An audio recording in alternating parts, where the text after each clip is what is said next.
चला. हां नमस्कार. कोर्टामध्ये गेल्यानंतर काय होतं, तारीख पे तारीख लोक कंटाळून जातात. तर सगळं आयुष्य कोर्ट तारखांमध्ये निघून जातं आणि शेवटी त्यांना लोकांना असं वाटतं नको आहे कोर्ट कचेरी, पण अनावधानाने आपल्याला कोर्टामध्ये जावं लागतं. असाच प्रकार असा होता.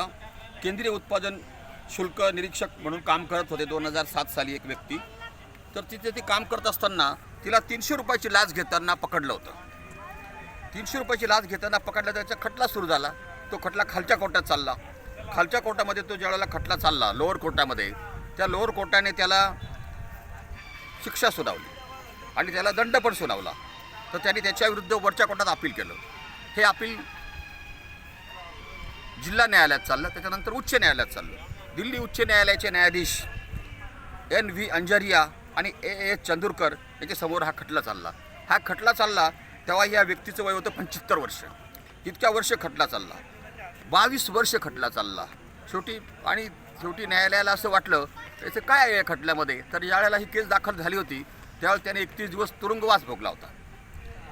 सर्वोच्च न्यायालयाच्या ह्या सगळ्या डायरेक्शन्स आहेत. दिल्ली उच्च न्यायालयाने ह्या व्यक्तीला मद्रास न्यायालयाच्या निर्णयाच्या आधारे 2010चा हा खटला होता, त्याला 2500 रुपये दंड केला आणि झालेली शिक्षा ऑलरेडी झालेली होती, त्याला सोडून दिलं.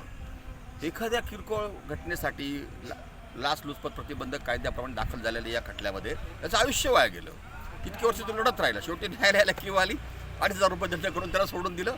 तसा ते 30 दिवस तुरुंगात होताच, पण तो लढाई लढत राहिला न्यायासाठी.